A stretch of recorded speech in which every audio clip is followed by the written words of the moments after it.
One. Hello and welcome to Fire in the Belly. Today we have myself, Mighty Pete, and we're joined by Julie Thomys. Have I spelt that or pronounced that right? That is almost perfect, Pete. Ah, It's Julie Thomys. Thomys. But you have it. You are very close. close. Good. So Julie, tell us, who are you, what are you doing, where are you from? Thanks for having me, Pete. I'm living in Ireland since the last 25 years. You will hear from my accent. I'm from Berlin. I'm from Germany. I can't hide that one. So I grew up behind the wall in East Germany. I'm sure there is interesting stories to tell. So when the wall came down, I came to Ireland on a bicycle. So you might ask me about that later. I cycled all the way from Berlin to Boyle and to stay for 1 year. And I came with a boyfriend at the time. That didn't work out, but both of us are still in the country. Both of us planned to stay for 1 year, but we stayed on. And I have 3 children, so I raised a family here. I'm raising a family. I have retrained from my original social work background, and then I worked in the arts in the last 7 years, or not the last 7 years, but for 7 years. And now I'm a biokinesiologist. So I have found what I love doing. This is basically looking after people's good health and basically looking behind the symptoms, everything you experience, like anxiety, tiredness, digestive issues, they're all just symptoms. So what I am doing is I'm looking for the root cause of that, for what is happening underneath it all. And that brings me right back to my youth, when I wanted to be a private detective, but I couldn't. And so this is the closest it gets for me to to be a private detective. Why couldn't you be a private detective? Well, behind the wall, so there was a lot of restrictions. So I watched Columbo when I was 12, and growing up in Berlin, had you privileged for the simple reason we had the East German state channels for tele and radio, but the Americans were quite bold and put the satellite that the East Berliners could pick up Western channels. So I picked up Columbo, fell in love with the guy with his crumpled, what's it called, trench coat. And I wanted to be that private detective. And when I genuinely started looking after school, after what we had, the equivalent of leaving cert, it just didn't exist. It basically didn't exist as a job, as a profession. So there was no way in. It was that restricted. If the wall wouldn't have come down, I wouldn't be here. Wow, it's Yeah. awesome. Mm. I mean, what a lifestyle to live, is watching Columbo. It's just one more thing.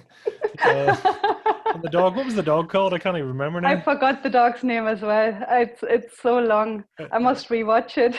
It'll come back. We might know by the end of the show. Oh, I love it. It's such a great thing. So, biokinesiologist, what's the difference?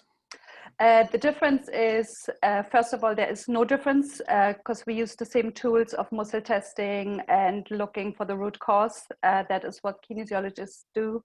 Biokinesiology is basically like almost the expert view on gut health, like going into all the chemical pathways of the body, going into your thyroid, your energy production. There's a little factory in every cell of our body making little energy parcels. So if that is not working, we can test and correct that. We look into all your steroid hormones, all those things. So literally focusing on the gut and bringing all other techniques from the rest of kinesiology strands in, like emotional techniques. I have a background in, that probably sounds wrong now, but in sexual trauma. So I wrote my thesis on it. And that is 30 years ago. I've worked with abused girls in Berlin. And it's interesting how the circle closes, that this is now being incorporated into my clinic as well. So there's a lot of emotional work that I do as well, besides healing the gut, but ultimately it all slots in together. So emotional stress or trauma actually switches off vital processes in the body, like all the resting, all the healing processes, digestion, that can be affected or is dramatically affected actually by trauma and stress. So I'm combining the beginning of my life now, of my education and career, with what's happening now. Can I ask, I mean, how do you classify trauma? And, you know, you mentioned stress there, trauma. Is trauma a more extreme version of stress, or do you scale it like that? Yeah, stress, if you experience stress, it could be as small as the ping of the email coming in, or your commute to work, and whatever. If you commute long hours into Dublin or something, that alone is like, it could trigger that stress response, like the tigers being in the room. Trauma goes definitely deeper. So there's physical trauma, obviously, anything if you get beaten up. Emotional trauma, in a way, on a passive level, probably, even though I'm not sure if passive is the right word, if you are growing up in a household where alcoholism plays a role, and then there's the actual physical or sexual trauma, abuse. So that is my background and studies. So that does a lot to your brain. That does a lot of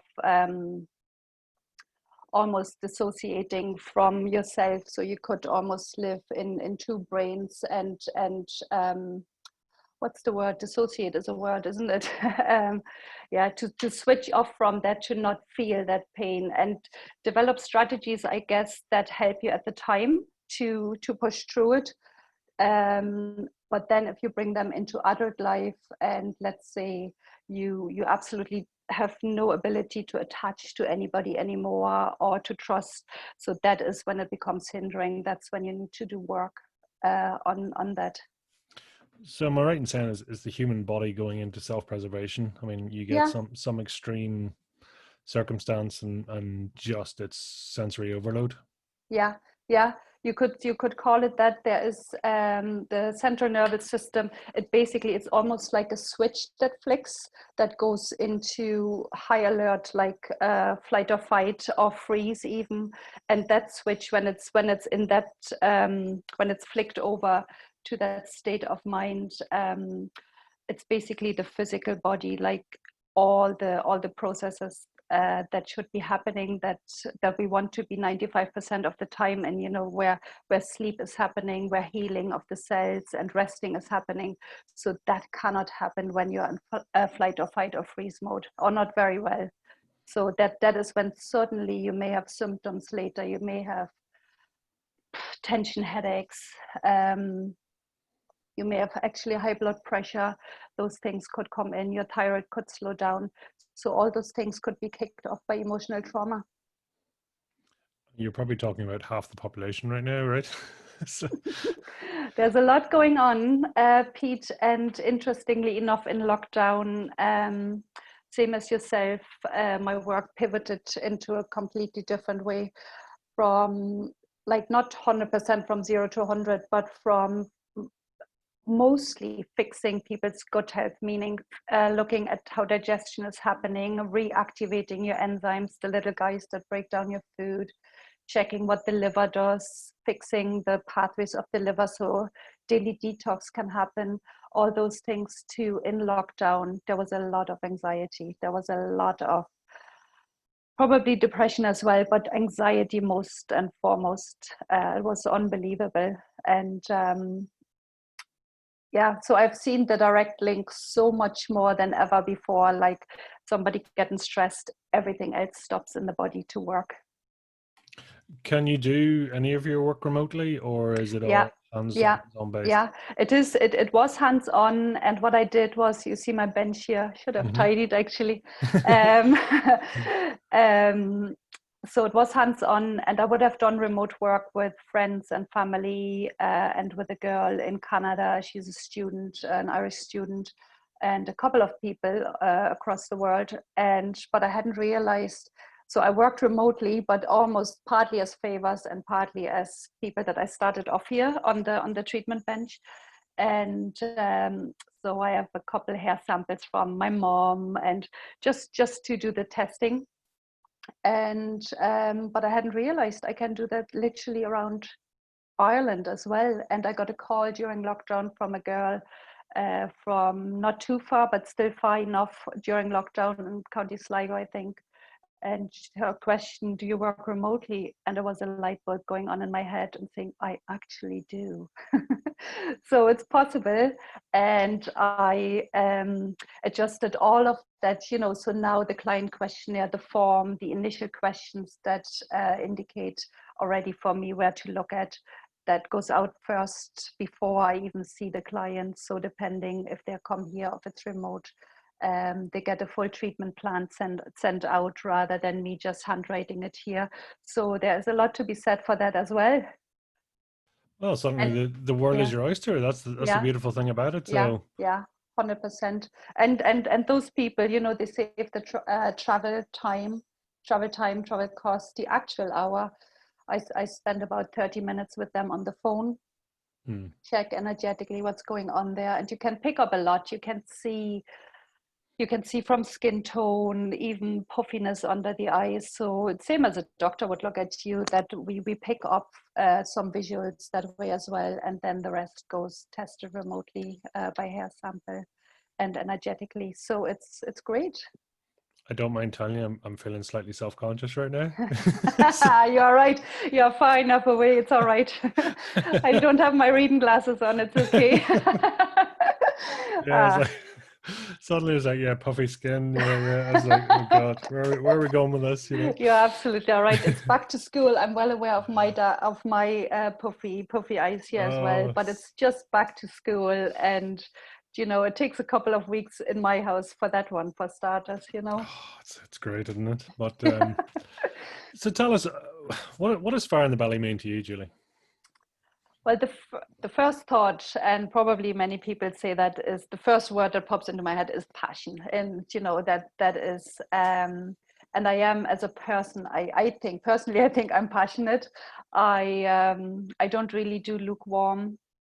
Um, I think it's about pursuing really what's important for you, and what you're dreaming of as well, and not let it go. Because every now and then I talk to people and they would say, ah, sure, that's what it is. Um, Whatever, that's what the marriage is right now, or that's what my life is. Well, I've always wanted to be whatever, discovering beetles in Africa, but I'm sitting in an office. And so the opposite of this is fire in the belly for me, to reach for the stars, I guess. And in a way I've done it myself. I have retrained. I knew there was something more. I have I've left a marriage, and I knew that was the right thing to do. So that is probably very carefully answering what is fire fire in the belly for me, to follow that truth, to follow that path. Mm. No, I love that. I love the thing. You've mentioned a word there twice, is knowing. You know, so knowing Knowing. that there was something more, is knowing that when a marriage wasn't working out and things like that. Where is knowing this coming from for you? Yeah. Well, you know, the funny thing is, when I say as a biokinesiologist, the gut health, right? So, but my kind of standing joke is follow your gut as well. And I really genuinely mean it. It's actually not a joke. It's really that intuition. So I don't know if you have that in your life, Pete. If, do you know, sometimes we look back and think, I kind of knew. I actually knew 10, 12 years ago. I knew this wasn't the right situation. Or, yeah, I don't know if you have that, but I certainly had it 2 or 3 times in my life, and that is the knowing, I think. And it's almost by life that it gets knocked out. Not even that people want to knock it out of you, or that parents try to override your gut feeling or anything, but just when people tell you this is better for you, or this is the right thing for you, and we follow into somebody else's plan maybe, or fall into, and we forget that little voice. I really think ultimately we all have it. I actually really believe that. I know it, actually. And for some people, it's buried a little bit deeper. And so that's part of my work too, to unearth that voice, you know, that little, that knowing, that intuition, because it's there. It's 100% there. I love it. Listen, it resonates so strongly with me, because when Fire in the Belly came about, that was sort of some of the things that were cycling through my head, is going, what's, you know, what's gut instinct, what's, you know, intuition, what's initiative, what's fire in the belly, what's, do you know what I mean? It's all these things that are, Yeah. as you say, it's the little voice, whatever, you know. I have a little voice. It's not a shouter. It's a very quiet voice, and you gotta listen. You know, if you're You not got to listening, listen. you Yeah, know, you got to listen. if there's something else going on and you miss it, there's no repetition. It's just like, Yeah, oh God, it's gone, you know. But yeah, yeah, it's so funny. yeah. And it is quiet for most of us, you know, and but to catch it there and then if you can, but it's scary too. It's because if you find yourself already, you've gone whatever 30% into something, into a situation or something, or rocking the boat would be challenging to say the least. Sometimes it's actually easier to not listen to that voice as well, you know, and to not rock the boat and to stay comfortable almost as well. But personally, from my life story and everything at the same time, and there was ups and downs, and there was definitely upheaval and pain, I guess. But when you do follow that voice, beautiful things happen. They really, really do, and that is wonderful, you know. Well, I love it, and you can tell, smile, you know, ear to Yeah, ear, smile, and even the yeah, language you use when you talked about sort of getting into biokinesiology, you use the word love there straight away, and again, smile. yeah, So, it's awesome. I mean, are you where you're supposed to be? Do you believe? yeah, yeah. Right now, I there's no timeline really in how I'm talking, but that's all right, isn't it? It's um my marriage ended basically about something like 8 or 9 years ago, and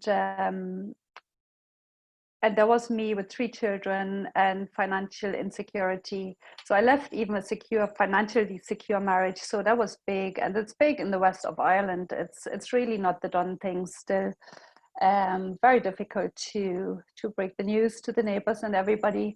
And but I moved into, so I found a job. So I moved into the arts. I worked into local. I worked in a local arts center and gallery, and I loved it. It was wonderful, you know. And there was suddenly all this world and artists and musicians and a team around me again, like work colleagues, that which I didn't have because I was raising my kids for quite a number of years, and was out of that whole work environment.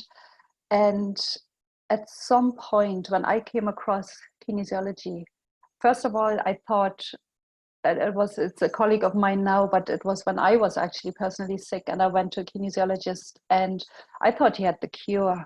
And so there was me walking around for half a year thinking this guy has the cure. And then at some point I was taught better, and it's not the cure. You can learn this, you can study this, you can practice this.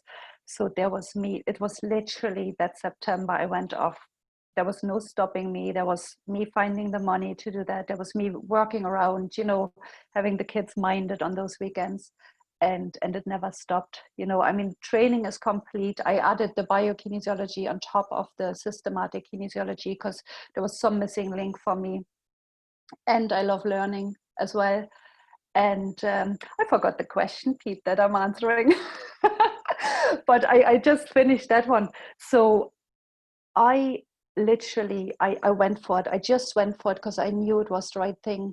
And there was people that would have said, wow, you're taking on a lot, or you're doing so much. And a couple of doubters. And my mom is my biggest cheerleader. I think she just said, go for it. I know you're doing it anyway.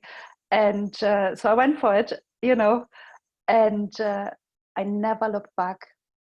The learning never stops. I'm still every day I'm picking up something new, as an interesting fact, but I love it. I just love it. You know, I did two things at the same time for quite some time. I did my clinic and I did the work in the arts center and in the gallery. And sometimes I didn't take a lunch break in order to run home to have a client at 5 o'clock. And it just got too much. So at some point I knew it was right as well to let the old go and do what I'm doing now. And I did it very, you could think timely or untimely, in January 2020, just before the lockdown. I handed in my notice to my safe and secure and actually very much like day job. But I actually listened to that voice, you know, and I have no regrets. I love it. It's and not having any regrets. That's powerful to say that. Yeah. It's um, why January 2020 just came about. Well, if you want to mention people or names, I have been, and I really, it's interesting when you look back at your life, who you met what first and who introduced you to whom. So I met Lee Tony Ware, and I don't know if you know him, if you heard about him, at a talk and it was about the belief in your business or something.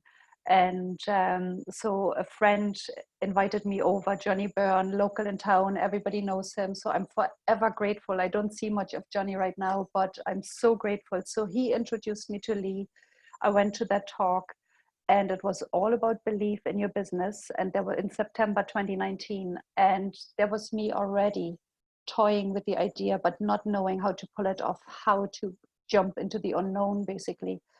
And that talk, he just got me, and he spoke about not about jumping into the unknown, but going across the threshold, going into the next room, and what if you could. And I went home, and it was almost like I was in a fever. I processed the whole night. I felt like I was getting the flu, but it was just processing. My mind was on fire somehow, and I woke up the next morning, if I slept at all, and I said, this is what I have to do. I have to handle my day job. So it took me another 4 months of processing, and it was just by just by fluke. It was it could have been September, it could have been November, but it was January. I took that time and put a bit of a plan in place, I guess, for a little bit of a buffer financially to see. And so that's how I worked it out. Probably German precision, to wait another 4 months to build some blocks and have it all really safe and secure. But then here you go. Then the lockdown happened as well. Yeah, well, listen, I mean, again, depending on, and we were sort of talking that Yeah, lockdown, it's sort of, lockdown is lockdown. You yeah, choose what way to view it, and yeah, I know for me, it's been quite a positive experience. I yeah. mean, Same, yeah, I've not been affected directly through friends or family or anything else by the actual virus, but business wise and everything else, it's been a very positive. yeah. Same Um, as, yeah, you know, and it's interesting as well because I'm sure there's going to be a lot of people, and the population in general is going to be sort of covering a lot of ground in terms of looking at stress, looking at anxiety in their life. I suppose the event will cause it, but also, will people want to go back to what they were doing? yeah. No, I don't think so. I've seen everything, and during lockdown, and now after coming out of it, I have seen probably people my age and up to that lockdown. But what it did to them was, oh my God, I need to look at my health. I'm actually on blood pressure medication or statins for cholesterol or so for 10 years, but I'm actually not feeling, the symptoms are still there. Or I just want to take charge of my health. I like that a lot, when people come that way and see and say, tell me what's happening here, and I can do more for myself. I have seen a lot of youngsters, 20 somethings, during lockdown suffering from severe anxiety, and they're all the age of my daughter. And so that was an eye opener for me, because I don't think in this house anybody's suffering to that extent at all. So that was amazing to see what that generation is going through, and but it made me so happy because I had all the time in the world during lockdown to give extra time, even remotely, and just because they all felt like daughters to me somehow, and just look after them that way, for anxiety. So it was interesting. No, absolutely. It's, but that's, if it's not a pandemic, God knows what'll be next. There's always something. Yeah, So take us right back. So then, where did you come from originally, and when did you grow up, and what was yeah, Julie as a child like? Who are we looking at? yeah. Well, I believe I was always really cool. But so I grew up, so I was born 1970, yeah, 70. in East Berlin. So very different world, probably like Ireland in the 1950s and 60s. But no, the church wasn't encouraged at all. So it was all state ruled, state run. Women worked. That was what the Eastern Bloc probably sold us as a privilege. And everything has two sides. So it was a great thing for women had their wages. They were financially independent. So was my mom. But it meant as well that as a baby you were carried off to state creche with 6 weeks or something. So there was, yeah, and because women worked full time, it's just what it was, And so born in 1970, then the whole system of creche and kindergarten. And I still remember like one of the memories, it's interesting, didn't think of it for 30 years or so. But everybody was the same. Everybody had to do the same at the same time, let's say in kindergarten. So so when there was mealtime, playtime. If somebody was crying, there wasn't room really for it. So, and there was state cooked dinners. So they came in big pots, like, don't really want to think about it, but once a week or once a month, maybe, I have no idea. They brought this one dish quite regularly, and it was something like sweet and sour lungs, like lung goulash kind of thing. And you had to eat it. And so there was me, like, not liking this dish at all. And there was you had to eat it. You had to sit there and sit there. And I have visions still, or like, not really, like just this memory coming up now. But I had to sit there. The others were running off already, and you were not allowed to go and continue with the rest of the day and playtime. So there was all that what you guys probably think of when you think behind the Iron Curtain. So we definitely, there was elements of that going on. Then the school system was 10 years, everybody in the same school, and then you could veer off. Like there was one direction, was having living in a friendship, which was again a privilege, but a must as well for everybody. You had to do. There wasn't taking a year out, for example, to do. There was no traveling anyway. Or there was doing your something like, it doesn't exist anymore, like something like your advanced leaving cert in order to go to university.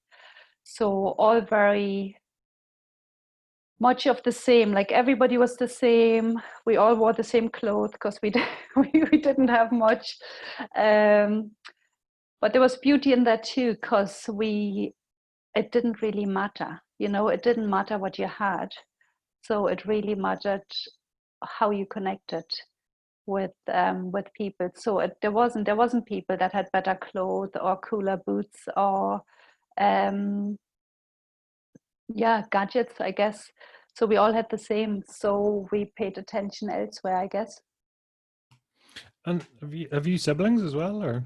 No, unfortunately, my dad passed away when I was 2. So that is one of the big losses in my life. And my mom would have loved. My mom always dreamt of having 3 children. And so I have this acute sibling envy. I in my book, siblings are on a pedestal, and I know it's not all true either. But yeah, no, unfortunately, that didn't work out for me. And do you remember your father at all? I know you were young, but No, no. no, I have. So I was 1.5, and I do think I remember him somehow, but I think it's from the pictures. Like I have one picture where he's showing me, like, do you know how men are that little bit more adventurous with with their children? So whereas the mom does the nurturing part. So he's showing me literally in the air, and somebody took that picture where I'm actually flying. Oh, And awesome. yeah, it's awesome. It's right. And I do remember it, I think, but I don't. I actually think I remember just because my granny would have told me so much about him and how much he loved me, and I think I remember just the stills I have as a picture, really. Can I ask what happened? Yeah, that is even, talking about having a story. So I tell you the love story of my parents first, and then I tell you what happened. Sure. So my dad, so they met really young. So my mom was this gorgeous, she still is this gorgeous, but she had this gorgeous long blonde hair, this gorgeous young one. And she was on the bus and he spotted her and he followed her. And he actually had the spine to speak to her, to ask her out. And I believe she refused initially, but anyway, he was persistent. He got his way in. They fell in love madly. It's really, really, I know actually, he was the love of her life. You know, I don't think she's ever gotten over it, really. And I'd say she agreed. And so anyway, they had 2 or 3 beautiful years. And so I'm a child of pure love, which is amazing.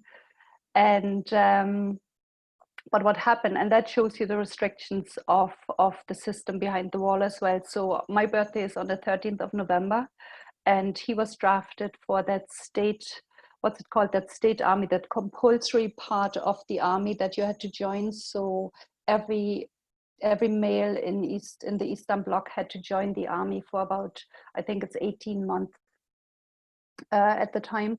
And there was no way out. There was no civil, you know, some other duty that you could have been doing. And they drafted him in, I think, on the 4th, on the 9th of November, just before I was born. And there was just no room for anything. So she had to go through everything herself, all the labor and birth, and just having the baby for the, you know, to be by herself. And so I'm putting it into context how separated they were. And the first 6 weeks of that army training, I guess, there was no contact at all. They were completely shut off. And then over those 18 months, it would have been, however somebody decided, let's say every 6 weeks or something, you know, like a weekend maybe or so. And so my dad, being the person he was, he didn't take no for an answer. He climbed across the fence. I believe he got out about 3 times to come home to see us. Oh, you're really emotional, Pete, are you? He came home to visit my mom, but what happened then, obviously he paid for it deeply, and so got into prison there and wasn't allowed out again even longer. So with the innocence of youth, he did all that, probably not seeing the bigger picture. But anyway, that is love. I love that story, you know. And so what happened then was he had an accident there at that place, like a lorry accident. They drove into a, like, anyway, he banged his chest and he was complaining of pain a lot. But because all what I just said has happened before, and he was a bit of a rebel, and they probably didn't like him much, they actually didn't take him serious. They almost punished him and said whatever, you know, didn't bring him to the doctor. And so that's how I remember the story being told by my granny anyway. And when he came out, then at some point when he was allowed out and went to a doctor outside of army, whatever the army set up, they literally brought him to a hospital. And there was one cancer hospital in Berlin, so we all knew the place, and that's where he was brought. And that was it. That was about 6 weeks or something. And so that's the story. But it wasn't really talked about. So my mom was a widow with 22, very young, and probably didn't know really what was happening to her and holding the baby. And if I remembered right, my granny told me that my mom a couple of years later said, let's look at the files, but they weren't there anymore. So that, I suppose, for all my childhood, I missed, you know, I had this vision of, besides not having a dad, I genuinely had that sibling envy. Like I so wanted a brother, you know, to make up for the loss or something, and it just didn't happen, you know. Do you take after your mother or your father? Well, I should have a picture here. People that like only know me and my mom now, they say I'm the spitting image. But when I take out a picture of my dad, people say, "Oh my God." So it's interesting. And I believe we all have the nose, so they looked a little bit alike as well. All pretty tall, pretty skinny. So it's hard to know. I believe I'm the great mixture of them both. You were not only the love child, but you're also the perfect child as well. I think so. I think so. And you were cool as well. So listen, you had it all going for I you. tell you. Oh, I love it. I mean, it's just such a beautiful thing. Yes, I mean, obviously tragic circumstances, but to have Mm, that picture, those memories, things like that, it's small blessings in some ways, yeah, yeah. I think in my 20s, I just this morning I read actually about the German language and how we have those compound nouns, how we put words together, two words. And I don't know if you know Weltschmerz, like the word, the pain of the world. So you guys, like we put one word together and it says everything, basically everything. So, but you need to say one or two sentences, and we have this one word for Weltschmerz. So it means literally I am carrying the pain of the world on my shoulders, and I'm experiencing universal, that universal suffering or something, and it's okay because it's just what it is. I'm not in danger. So all this means the one word. And I believe I suffered from that a bit in my 20s. But I always hooked it onto missing my dad at the time. There was I remember like nights where I walked by the sea and under the big night sky and literally looking up and say, well, like, where are you? Almost like I really just wondered, is there anything more to it? Are we somewhere there? Are we left? And at some point I think I reconciled my past probably in my 40s only. I actually, now I came to the conclusion, do you know what, he's actually around. He's around and he's pretty proud. He thinks I'm badass. And so that is a wonderful journey from being in pain in your 20s. Wow, I mean, it's amazing to have, and I'm curious to know why in the 20s. Was there any particular reason? No, I just think not really. I just think it's I suppose that's a decade of finding yourself, Hmm. really.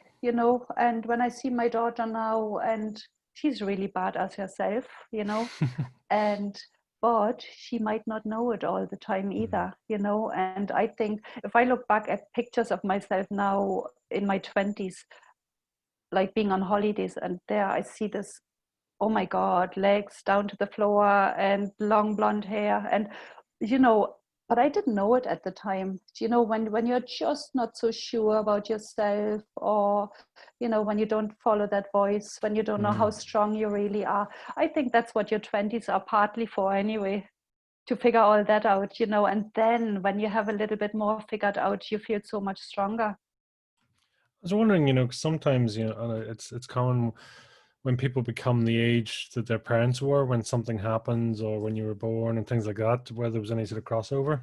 Or yeah, is that a question, Pete? Yeah. Yeah, I mean, Yeah, I'm just yeah. curious. I tell you, and that was the weirdest thing. It shows you the power of the mind altogether. So my dad died when he was 21. And there was that chest pain. And when I was 20, I developed this chest pain, honest to God. And I hung out with cool dudes at the time, and we talked about it and everything. And so I developed that chest pain, went to the doctor, and all he could find was a bit of inflammation in the cartilage, and there was a name for it as well. And can't remember if he gave me anything for it or if he just said it goes away by itself. But it genuinely went away almost on the day when I crossed over to the next age, basically.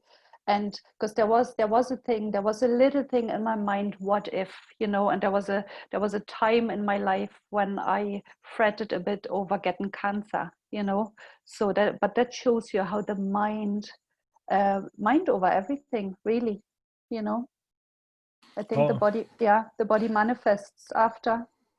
it's phenomenal. I think I can't remember. I heard a story yesterday, and it was something along the lines of we can take in, is it per minute or per second? We can take in 11 million pieces of information, but yet Wow. we can only process consciously 50. Yeah. So it just, Wow. I mean, I might have got my facts slightly wrong, but I know it's just a ridiculously Yeah. different, the processing, Yeah. the ability built within us that we don't even realize Yeah. versus what we think we know or what we think we're processing is Oh, what we don't know is really what's what's important. I know. there's a big rabbit hole we can start to fall down Yes, into here, yes, yes, yes. But so tell us, I mean, school for you, how was school for you? Funny enough, I loved school. I didn't struggle academically at all. I literally heard something once and it was there. I even got a little bit bored if they had to go over for other kids. So I was really, really fortunate, and it took me till probably 10 years later that I realized it's not the same for everybody. I literally opened the book, read it, had it, went home, all good. So there was no difficulty or no challenge. That was brilliant. Because of my siblings' envy. So I loved being with people. I loved being with children. So school for me really was kind of summer camp, I guess, you know. Plus, well, your mom worked, everybody worked, so there was an empty house to go home to anyway till 6 o'clock, or whenever the parents finished. So I just loved it, to be honest. And there was things later then in life, what is equivalent maybe here to fourth or fifth year, when we had the subject. I can't even translate that word. It's not political views. It's not history. But it's almost like your state,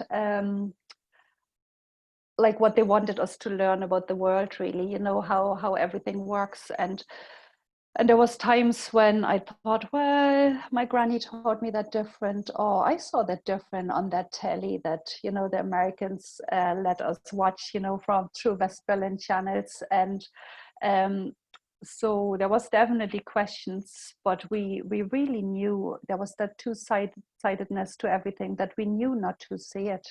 You know, we absolutely, like, even after weekend at my granny's, and we would have talked about stuff, we would have watched Western channels, she would have maybe gotten a parcel from her siblings from the West. She was the only one out of 9 siblings that ended up in the east part of the city. So when the wall came up, that family was completely divided.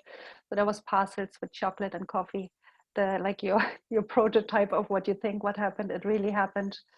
And my granny would have said, but don't say that in school, won't you, like on Monday? And I said, I know. So yeah, all in all, I was young enough. I was um,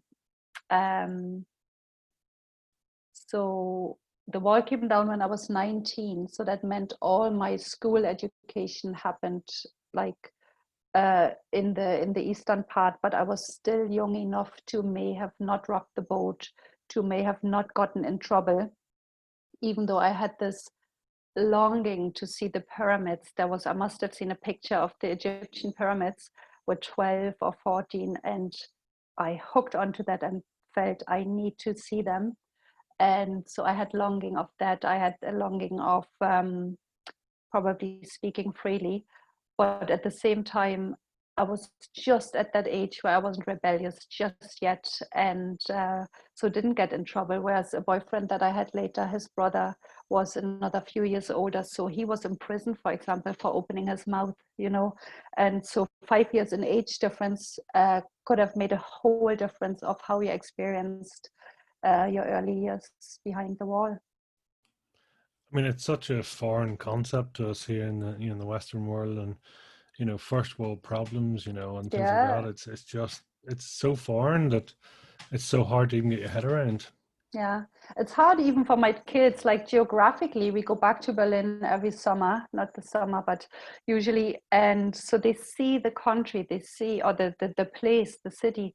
They see when I say, "Oh, I was here as a kid. Let's check this out." Or so they see it as a place, but they cannot.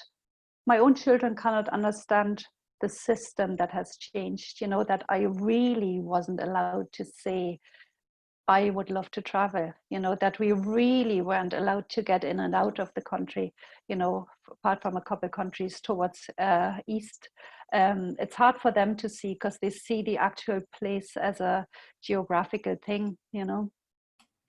No, it's quite something. I mean, in Berlin is steeped in the history of the whole thing. So it was the wall came down in 1990, was it 1991? 89 really at the 89. end, Okay. and then yeah, but very close to the end in November, and it was so sudden, really, in all fairness. So the whole year of 1990 and then 91 is probably what people remember more for how Germany united, how suddenly the Mm. money unified, you know.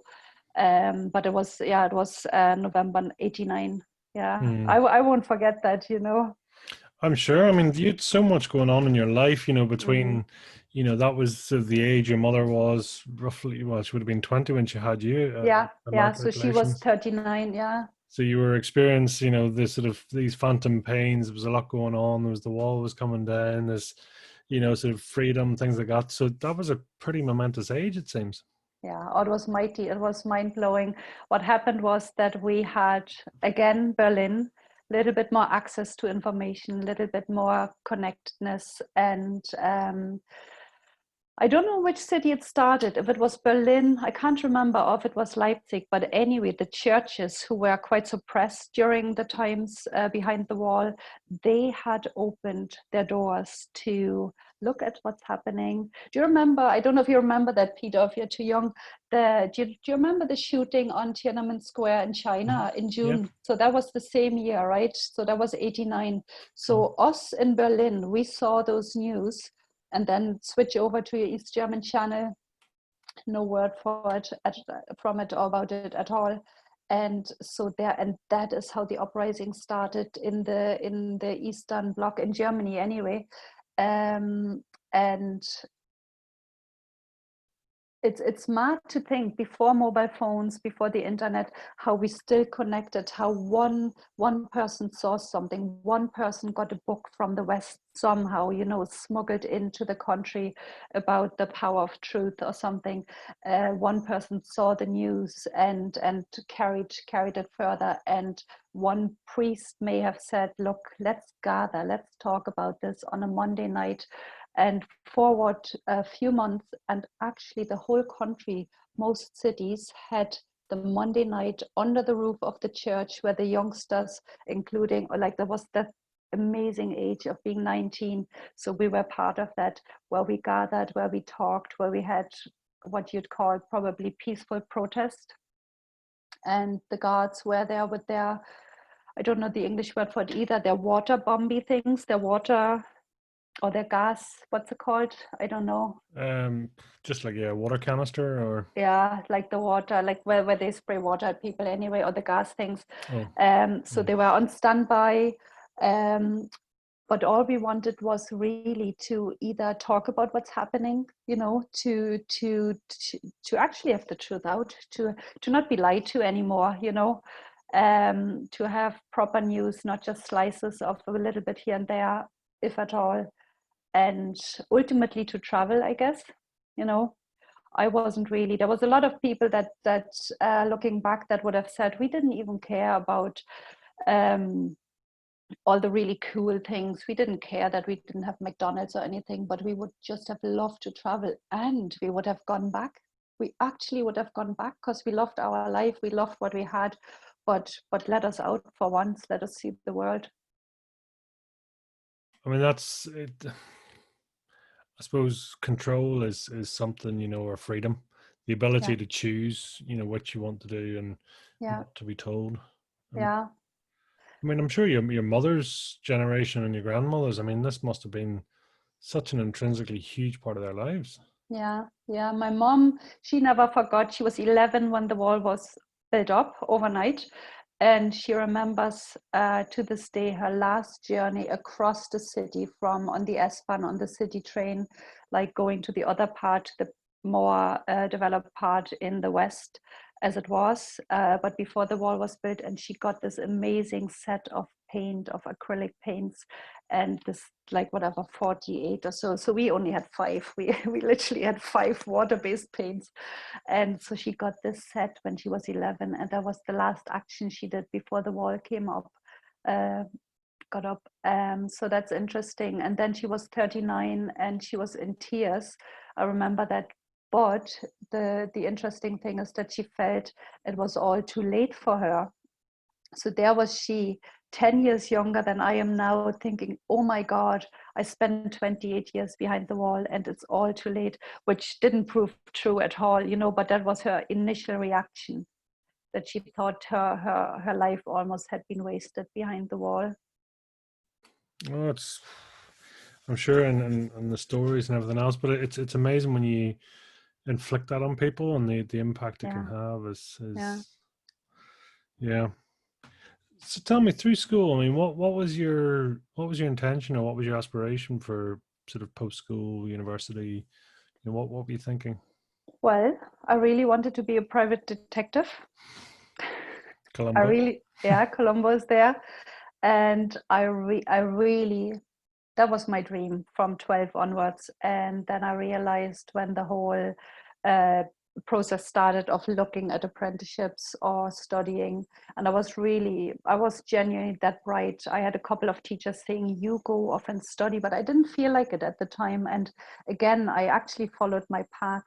And I felt I don't want to do that anymore for a little while. I want to do something different.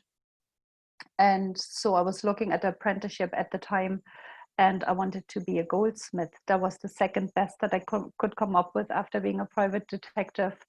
Um, and then, so in Berlin, there was 2 apprenticeships for goldsmith every year. So one for girl, one for boy. And there was me with my all A grades thinking, oh, I surely get that. You know, I had only 1 B in general behavior. Something had to give. And so, you know, I thought there's no way I'm not getting this, but I didn't get it. And later I learned it's who you know as well. So somebody knew somebody. So there was me literally 2 minutes before 12 thinking, oh, I didn't get what I wanted. And so I was at a complete loss briefly there. And everything was a bit too late because everybody had taken their place already. I just got notice way too late, and I just counted all my eggs in the one basket. And so what came up was I looked at being in a pharmacy, but I didn't really want to do that. And then what was still available was something like, you can't translate that either, something like professional bookseller. So it wasn't a shop assistant, it wasn't a literature person, but it was, the apprenticeship was quite profound, like learning about the arts, learning about literature, then again about all the Eastern Bloc people. But so there was a place left, and I just jumped in. I thought, well, I'm reading all the time. I love it. Let's see what happens. And so I did that without really, that wasn't my first choice.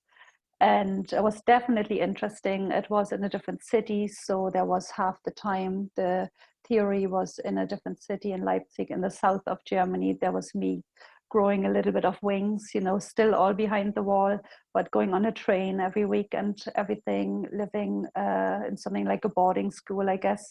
But even there was a lot of empty houses in Leipzig, like really derelict houses. And there was a little gang of 3 of us wanting to not live in boarding school anymore. And so with 18 or so, and we literally looked for a flat, and there wasn't the done thing there either, and the parents got called in, and there was big talks. And but my mom, I have to give her that, she was so cool, because I got in trouble because I climbed to the other boardings, to the boys boarding school, up the fire, the what's it called, well, anyway, I climbed in the window there. I got into trouble for that.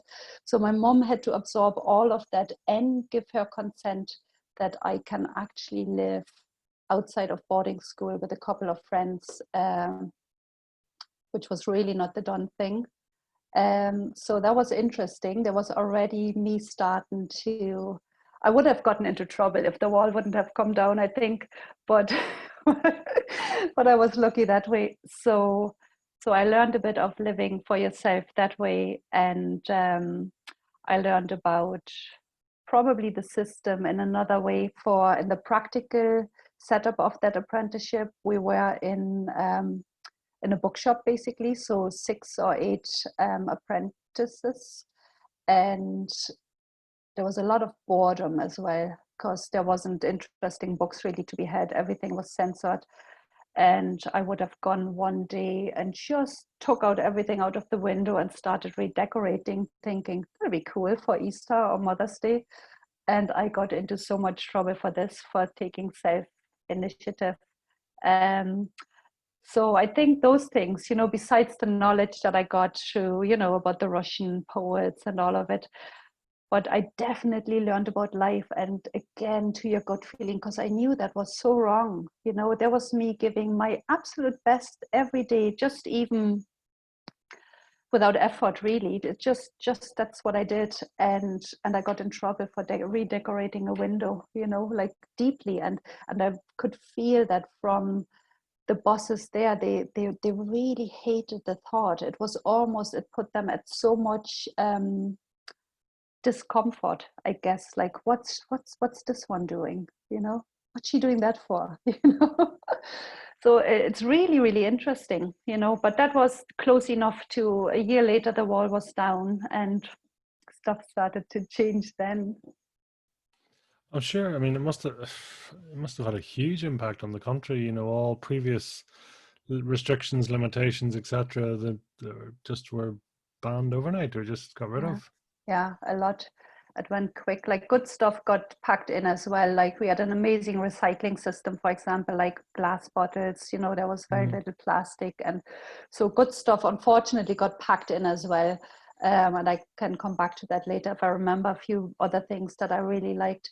But yeah, like, we definitely, culturally speaking, I only said it to a friend yesterday, that we have not learned at all to be entrepreneurs, to be taking risks, to be brave, because you chose at some point with 16 or 18, which is quite young, and you stayed in that job for 40, 50, 60 years. And that was it. That was your life, and you chose one direction, one profession. And it would have been extremely, extremely hard to get out of it. It just wasn't the done thing. So to even learn, everything mightn't be safe and secure on one side, but everything mightn't be safe and secure and restricted on the other side. There's like, everything, when I look back, everything has so much two sides. It's untrue. It's baffling, actually. You see the black and white right beside each other, and it's definitely interesting to look at that. I think maybe, and we'll probably get onto it, but as you go further as well, it's a bit like so many beliefs and expectations and so rules that are in place. And when you see, spiritual power, universal power, whatever way you think and all the rest, you just realize we're a drop in the ocean, but yet it's the biggest thing in our world. But just curious, so then really, you you find yourself, studying, and where did you go to from there? I mean, I'm sure there was a lot going on in general anyway. Well, there was a lot going on, but the wall still wasn't down. And I think that boss of that bookshop just took a dislike to me. And um, what I did say at the time, we had a slight input in where we want to go from there, into which bookshop we want to be put. And I specifically said, do not put me into a place where there's only notes, like for musicians, like note sheets, because I can't read notes. I am quite dyslexic when it comes to music, and she put me there. And and she really put me there. And there was me again thinking, what is happening? How come? Like, what are people like? But still not with the full understanding, like, still with this it's being done to you, and you have no control, which was true to a certain extent, obviously. And you were bound to stay in that particular place for 2 years. Them were the rules. And there was me. So that was in June of 89, I guess. And by September 89, I had found myself a study and gotten out of the bookshop, and I studied social work. So that was really funny that I handed in my notice and said, "Sorry, guys, I'm leaving." But there was something in me that I literally woke up. I think that voice was there, and I remember specifically saying to my mom, I was still living at home, I think, that I said, I'm thinking of studying social work. And just like that, over breakfast or dinner, and my mom just looked at me, and she probably knew. She was, "Oh, okay." And that's what I did from September. I found my way in. There was a waiting list, but I had a little trick, and I got in, and got out of the other place. It was great. I love it. You've got the smile on this to beat the system, or Yeah. to get around it, to be non-conforming, to be a Yeah. free spirit. That's, you just kind of have that bit of a devil maker in you, haven't you? Yeah, but very gentle. You know, the funny thing is, and I think I've been mistaken all through my life by some people that because I'm really gentle. I rarely, like, I don't have that angry streak. I don't have that loud voice, I guess. And so people could think I'm a pushover and have taken me. And there may have been times in my life when I didn't speak up. That is for sure as well. But I know when it's important, I actually went and followed my path, and that is a good example, actually, because I just looked at that boss and said, wow, I thought that is not happening, that I'll be put into this place, and I just wasn't having it, very gently, very calmly, with a big smile. Yeah. It brings that expression, and that's exactly the expression. I think is walk quietly and proud, but with a big stick. It's, Oh, I never heard that. yeah, That's a it's good one. yeah. Great. So it's so people know your intention, but you don't need to shout Yeah. about it. Yeah. Interesting. Yeah. So social work then. So what did that entail?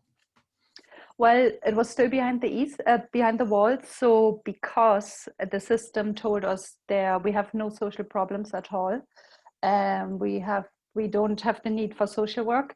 So it was called residential childcare workers. So it was like everybody was in denial that we don't need social work, we don't have people living on the outskirts of society, or we don't have abuse. Like up to when the wall came down, I didn't know there's such a thing as sexual abuse, for example. It just didn't exist. And that shows you how much of a society, how you can actually be behind a wall, maybe not so much more uh, anymore, but at the time, with no news coming in, with no everything that was printed, we took at face value, black and white was the truth. So that took relearning when the wall came down. But anyway, so there was seemingly the need for residential childcare workers, because there was a lot of children in homes, like living without their parents, and it has never been fully explained to us. But anyway, that's what I studied, and that got exciting for me. All the interesting stuff came in: child development, psychology, those things, a bit of art, a bit of just what you had to do, I guess, couple languages, and maths and all that again. But I think I hooked onto psychology, and then in the midst of it all, very early, actually, like 4 months later, or 2 months later, the wall had come down, and so my whole study changed. So suddenly, from having to have Russian as a foreign language, we suddenly got a Spanish teacher, or the chance or the choice of a Spanish teacher. Suddenly there was the libraries in the west of Berlin were accessible. And I can't remember how we chose the topic for the thesis, but anyway, I may have done a couple of workshops in the west of Germany, and thought, oh my God, suddenly the world was open. And I thought, what all the things we haven't known. And I just went completely outside the box, and literally researched. I must have spent half my study in a library, I guess, and researched on abuse, on trauma. And so that was one part of it, of my studies. Why sexual trauma? I'm not sure exactly. I think there's one part. what struck me so much is how much we have been lied to, that it doesn't exist. And then suddenly, once I looked into it, I realized it's everywhere. It really, really and truly is everywhere. And the what's it called? The versions of it are so subtle and so I'm just looking for the right word here. So layered, you know, it's so layered. It could even be like in my research, I would have talked to girls, for example, to like I went to a project that was working with abused girls, and it could be anything from a neighbor touching you once to full blown, that actually is my dad and I can't tell my mom, or my mom doesn't believe me.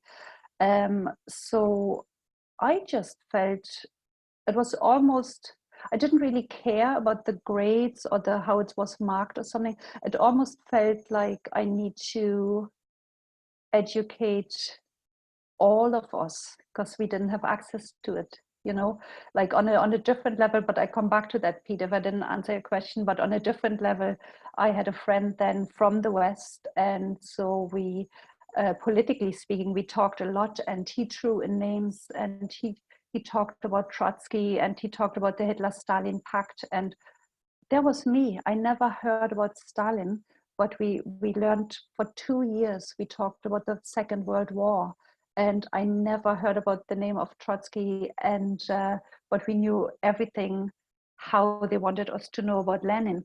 So there was the same outrage of injustice, like, oh my God, what have you taught us? You know, what have we not learned? And so equally, I immersed myself in finding out about more on that level. So I suppose that's where the abuse fell in as well. And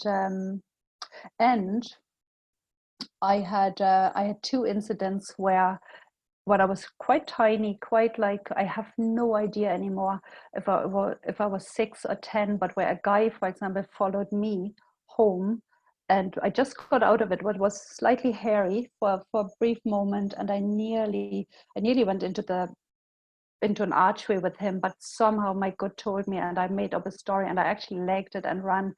But you know, you don't forget those things either, because he was kind of right behind me. And the second incident was when a guy, I must have been older, I must have been at least 12 or so, and he followed me, and he literally grabbed me and kissed me and ran off.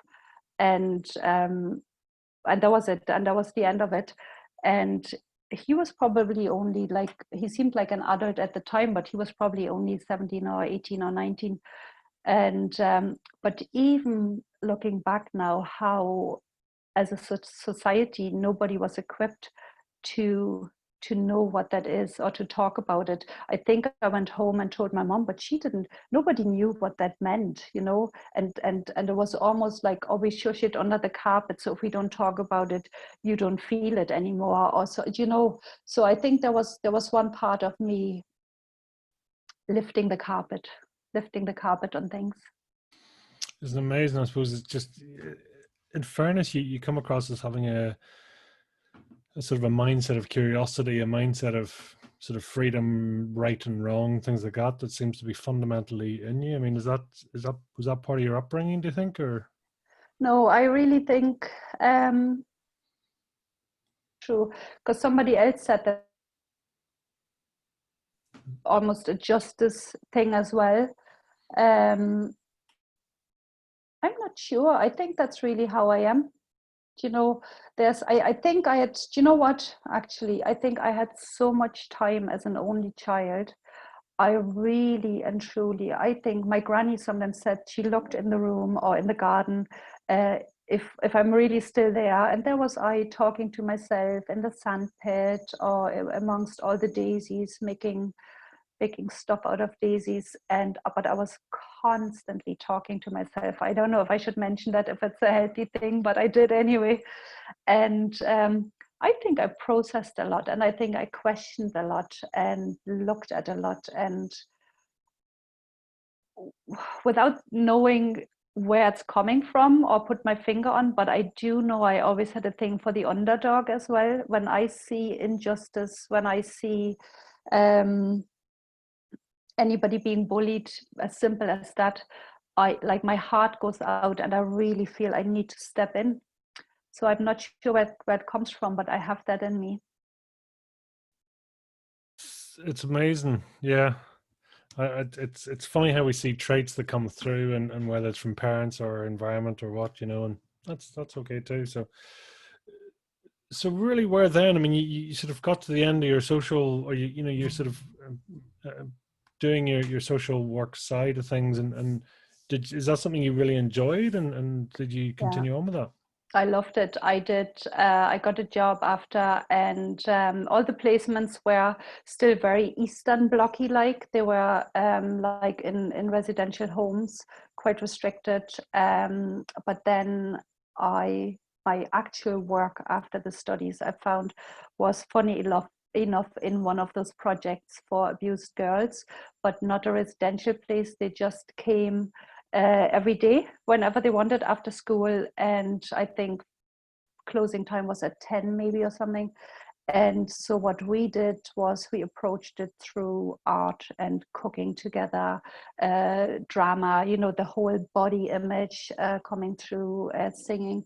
So we provided different courses. We went on trips together.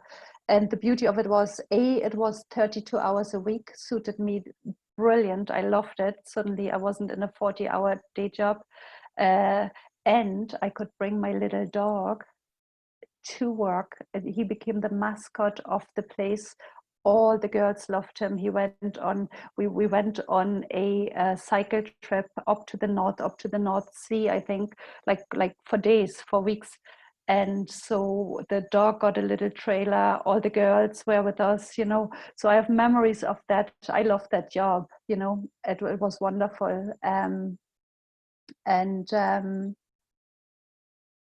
all that came between, like me continuing or not, was basically that with the boyfriend that I had at the time, we had this amazing summer holiday. We were canoeing on a lake, and he had real trouble to fall back into his work life again. Like, we just loved the freedom of camping, canoeing, just being in nature for a couple of weeks or something. And so he must have gotten quite depressed returning to work at his desk. And his colleague said, and it was maybe a joke or maybe not, I'm not sure. He said, "Why don't you mind my holiday home in Ireland?" So he came home, said it to me, still all a joke. We didn't really have the money, or we thought we didn't have the money to just, let everything go and start fresh. And then at some point, it wasn't a joke anymore. We said we do it for 1 year. We can actually pull it off. And then it started as a joke that I said, "Why don't we cycle?" And half a year later, we had amazing bicycles, amazing sleeping bags, a really cool tent. And so the plan was hatched. The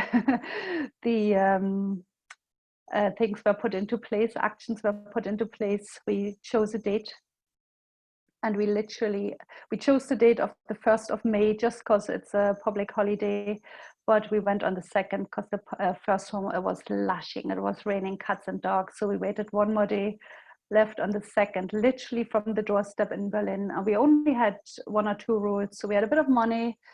We knew we are going just on the bikes, and so we said we always, we are not paying for camping places. We are going to camp wild and bring all our rubbish, and so do the right thing. That was our core value, I think, for that trip. And we go and have a coffee and cake once a day and have a little wash in that coffee shop. So that was the plan we had, and we stay for 1 year, right? And that was so big because before that we couldn't have traveled. So my poor mom, and I still feel for her, and all before mobile phones, there wasn't like, "Oh, I send you a quick picture on the WhatsApp and here I am, da-da." It was really like, we are going, after having had that cultural concept of we are not going anywhere, And so my poor mom, and me being the only child, I know she suffered. And I know we agreed that we do this return call once a week wherever I find a public phone box, and she'll pay. So we got that far, but there was a week or so I just couldn't figure out the system in the UK. I just, with the language and everything, so there was 10 days or something going by, and I just couldn't figure out how to get it for her to pay. And maybe then there wasn't a phone box, and maybe then we stayed at a lake for an extra day or something. But anyway, by the time I managed to ring her, and I said, "Hi, it's me," and she burst into tears and she cried and she said, "Do you know what? I thought, like, thank God, and all is great." And she was just happy. She didn't give out or anything. She just said she was really considering ringing the guards, like, today, basically. And so that taught me, I made sure I rang her every week after that again. But yeah, that's how our adventure started, through all the east of Germany, to the west, through Holland, to the Netherlands, to bit of Belgium, bit of France, then across the Channel, landing in Dover, I think, then across the UK and landing in Rosslare in Ireland, and then to Boyle. So I think it was 7 weeks. We took our time. I mean, I had calf muscles like, oh my God, beautiful. We actually had cake every day, like more than one piece of cake. I think I had 3 pieces of cake every day. We did lose weight from I don't think I've ever been that active. But at the same time, we had muscles in places that we didn't know there's muscles to be had. It was the biggest adventure in that sense, coming from, we are not going anywhere, to, oh my God, and in nature, we are cycling, we are just so exposed to the elements, we are so free, like no mobile phones, nobody could reach us, just the 2 of us, just the people we met along the way, and nature. It was mind-blowing. What did you take away from all that? Well, I'm still walking around thinking that was, in a way, my biggest adventure, in a way, of just doing it. Because even now, since I had kids, I might be slightly less adventurous. There was times where I thought, better put the seatbelt on. So I'm more aware of stuff happens to good people too, which I wasn't at the time. I had no fear whatsoever. Maybe, what did I take away? Maybe that you actually can do a lot more than you think. That even stuff that doesn't fit into a box is quite amazing, and it leads you maybe somewhere where you don't see it. Because even if you look at what happened from then, like, we meant to stay 1 year, and after 9 months or so, we looked at each other, and I think it was New Year, and there was the starry sky, no lights, nothing, in the middle of really back of beyond here. And I said, well, I'm not ready to go back, are you? And nope, he wasn't either. And so we added another half a year and another, and look at us now. That's 25 years ago. Yeah. I love it. Yeah, so do I. What age are your kids now?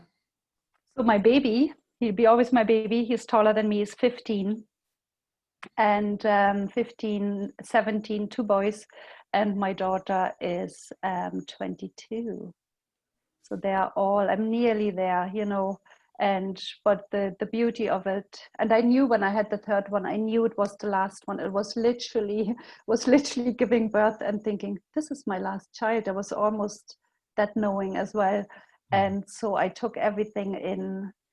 That maybe with the first one, I was a bit stressed how to clean the house and have a baby.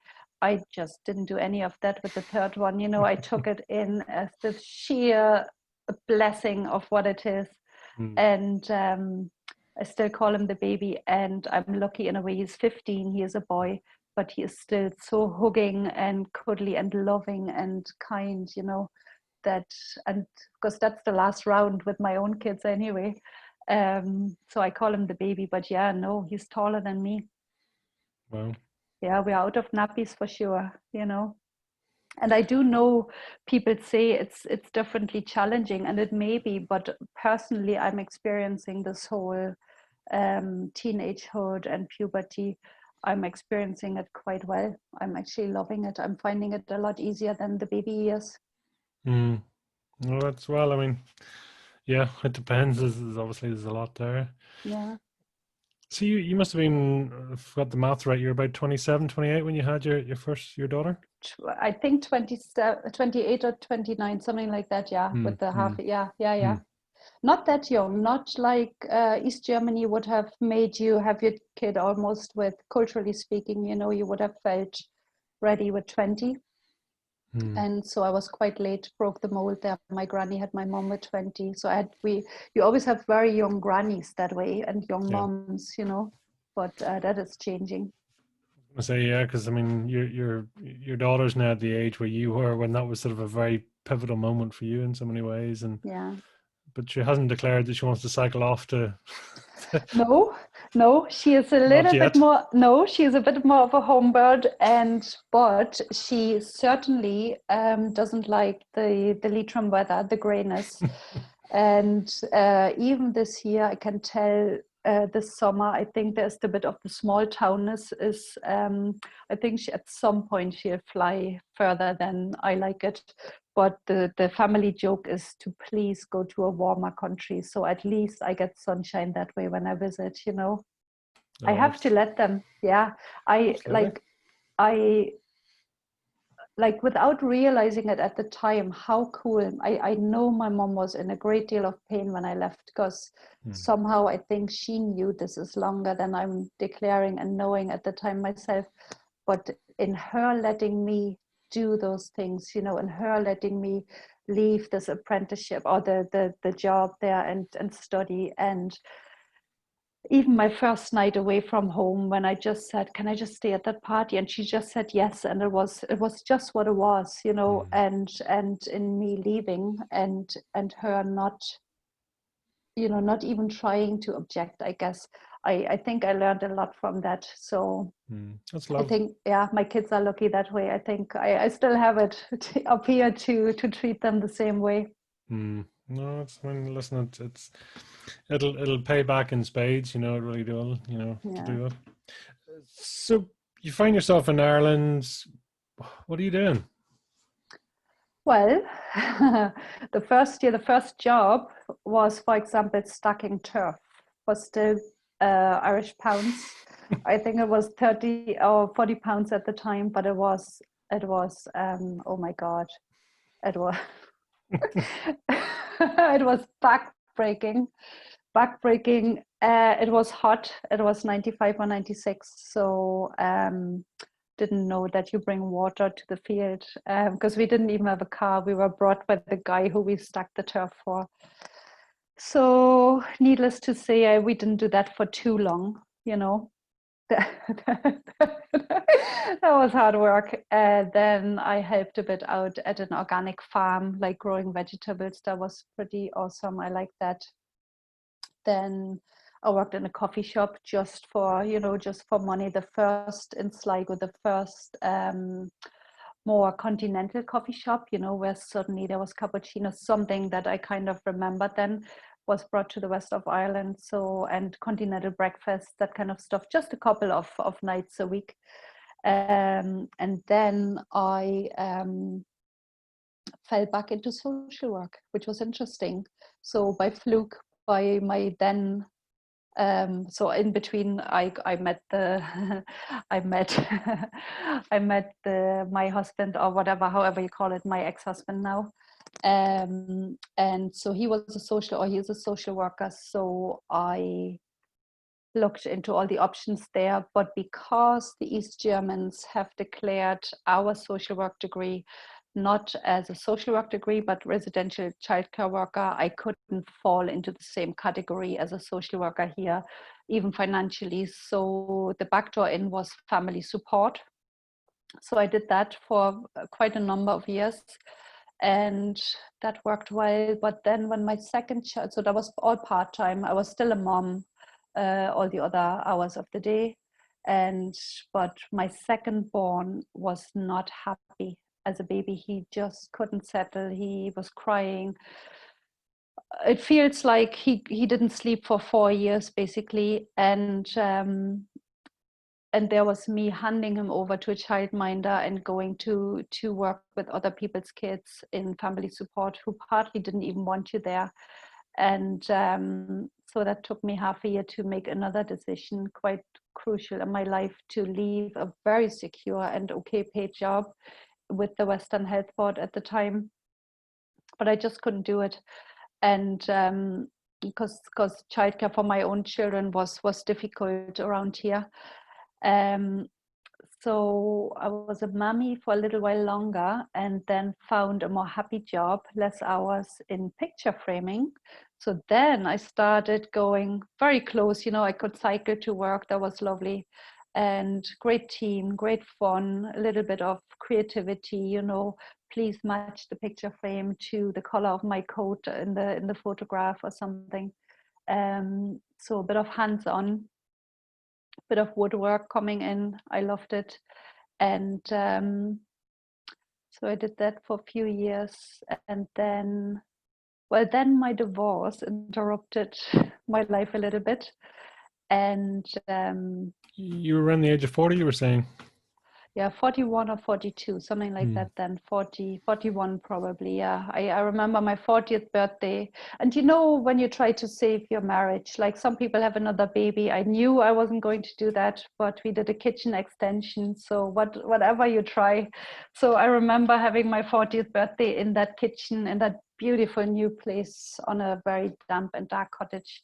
So I was more than 40, but not much. But you know what? Because people ask me, and it has been difficult. Like it's not easy. I basically had my 3 kids, and I had a bit of cutlery, and I left the family home just because we couldn't agree. And but I knew I needed to do that. But I have no regrets either. And if I look back now, I think, wow, I have 3 beautiful kids. They are not only children either. They have actually now, and they're very close as well, which is wonderful to watch. So they have what I consider a family life that I would have loved. And I suppose even carrying initial guilt to break the family apart, but somebody helped me with that, saying, look, you didn't necessarily come from this heavy household of tree hugging and 3 kids, 2 dogs, and all the love in the world. There was conflict already. And to look at that, I guess, to see, yes, we weren't going to make it, and you might as well then provide 2 more happier homes, even separate. And that's what we did.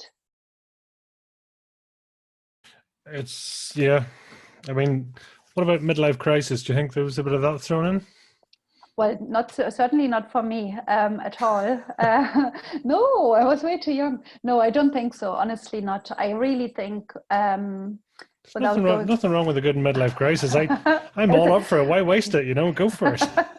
Well, I'm not there yet. I might have it this year when I hit the big 50 in 2 months. But I can't see it. I can't see it coming. But without going too deep and to not do anybody injustice, I guess, for analyzing your marriage, I guess, but even energetically and personality wise, and even culturally speaking, we couldn't have been more different. It just didn't work. It just didn't work. I don't think even there was midlife crisis. There may have been like personal issues going on, but no, I really believe we weren't matched at all, and maybe I changed, or maybe himself changed, but like I really believe in moving forward if you can. Like, we didn't work it out so well, but if you could, without anger, but if you could even almost do it with love, and be supportive in that sense, and say, look, we actually didn't manage to work it out.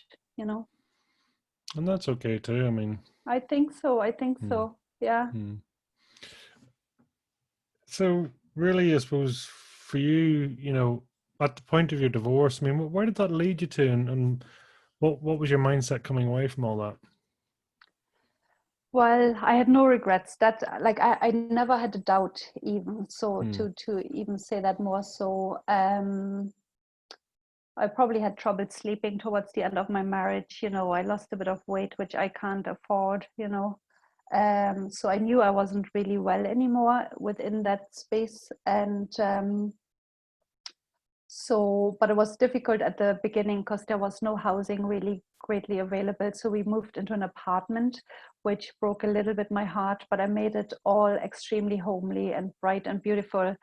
Um, but it's tough. I think the toughest part for me, I always, and I still maintain that it was the hardest I've ever done in my life, you know, because it involved not just me, it involved 3 children as well. And I'm not sure if every parent carries that little bit of that guilt or that big burden of guilt, but I definitely carried that for a number of years. And one of my children suffered more than the others on the outside anyway, and the 17-year-old. But the beautiful thing now is that even a couple of nights ago when we talked and dropped his girlfriend home, and we always have those 10 minutes of a chat on the way home. I really treasure that. I go really slowly.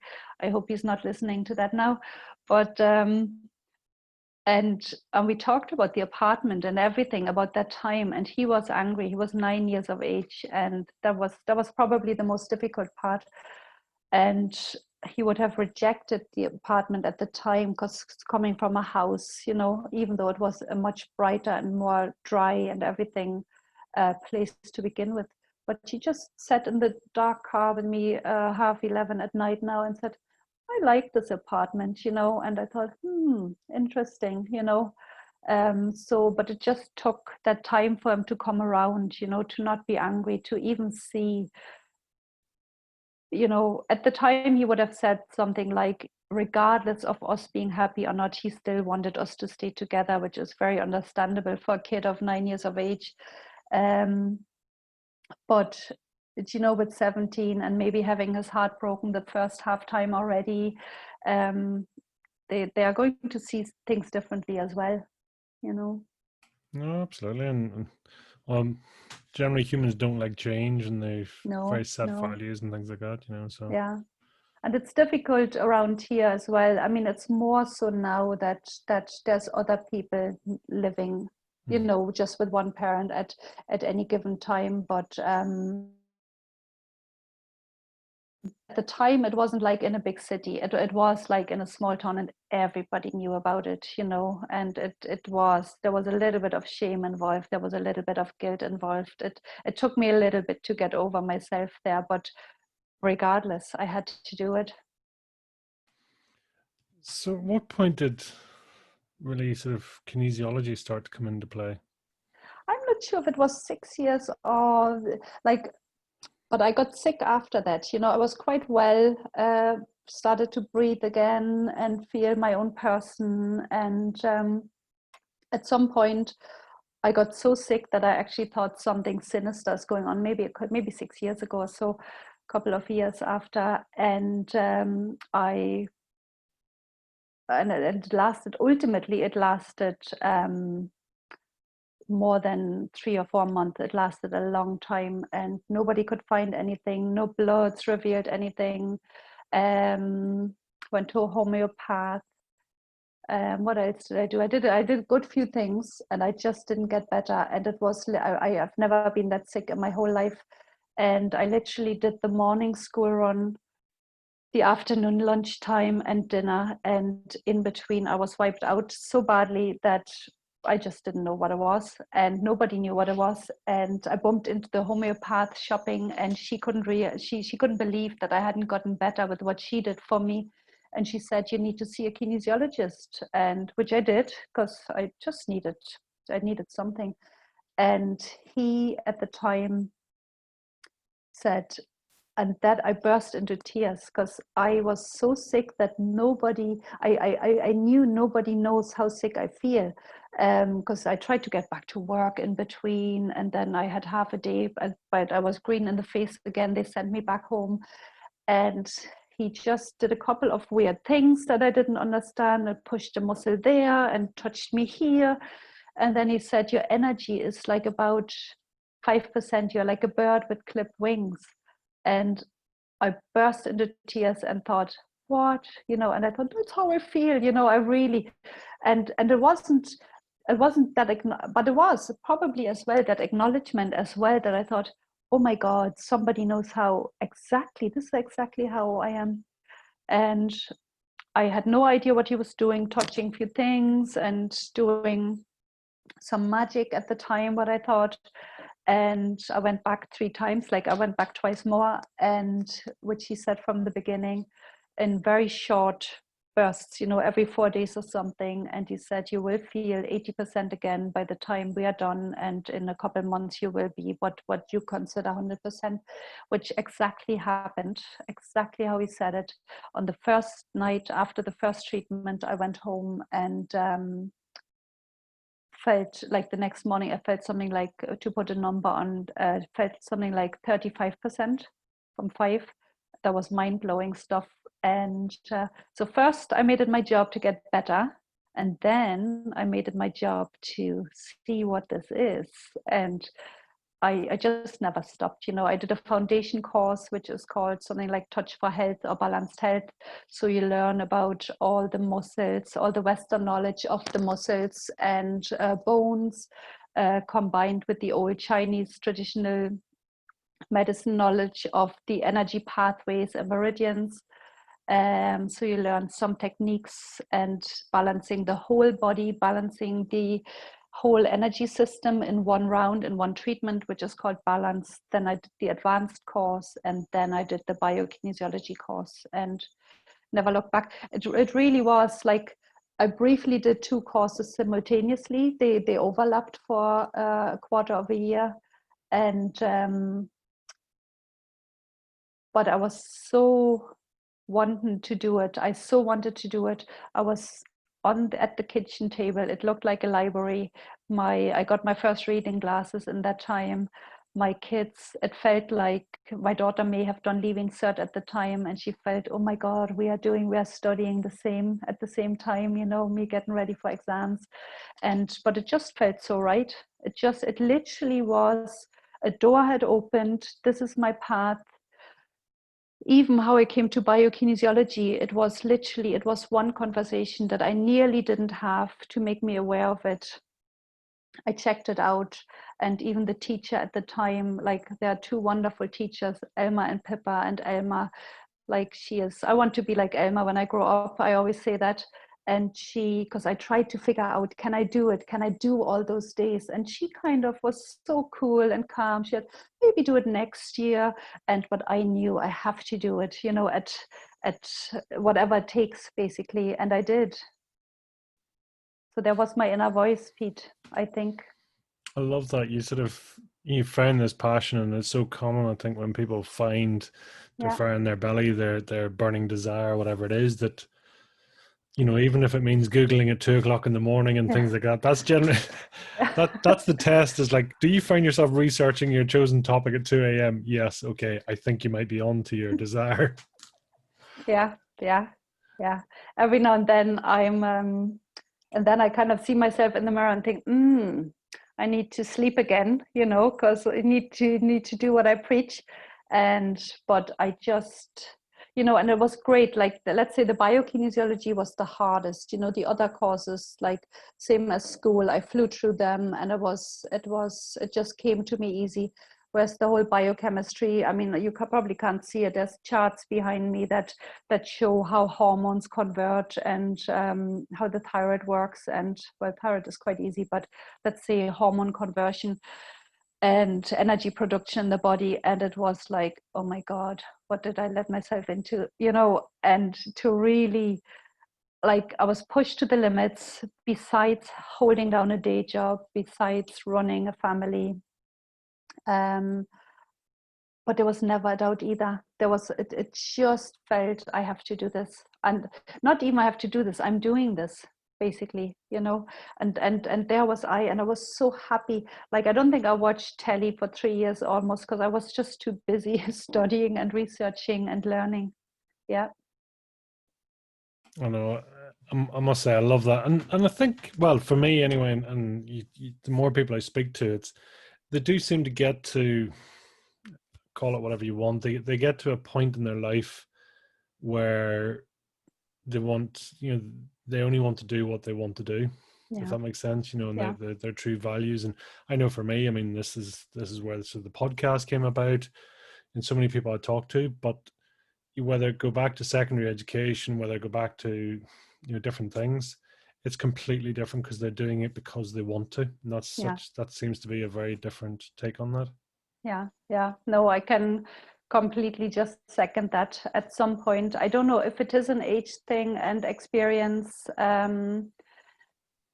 And somehow I know people said to me before, my oldest bestest friend is 8 years older, so she was always, almost most of the time, 8 years, she's in the next decade almost each time. And I know she told me, oh, the 40s are mind-blowing. And I thought, yeah, right, you're just old. And you know, and then I hit the 40s and thought, oh my God, because suddenly stuff that falls away from what other people think, or you Mm. can't do it, that trust in yourself. I can 100% second that too, like more and more. And I don't think we'll ever be fully finished, like I thought I have it all completely nailed, but in lockdown I thought, oh, maybe I don't everything either, and let's look at a couple of things, what I can do better, or what I can learn, or push a couple of boundaries that I took for solid walls. But it's definitely progression. I think life, it's so exciting. So that's really, I mean, so you've now gone in 2 feet into the business. You are full time at this, Yeah, and it obviously it's something you've wanted to do, and really you've taken that lead and move forward. So it's the yeah, right thing. yeah, completely, no doubt either. And I knew it years back. Just didn't know if I can do it. And then I realized, do you know what? I actually can. And it started with that trust and that knowing and that belief.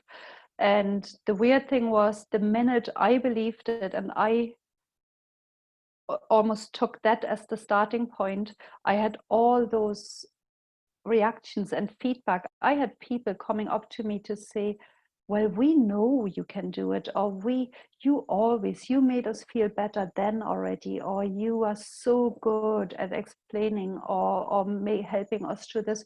And there was me not even being aware of it at the time, and people not having said it at the time. So one of my challenges was what I said, the wall that I hit was that I never in my life, you wouldn't have seen me in public speaking up to 4 months ago, Pete, so you'll be laughing.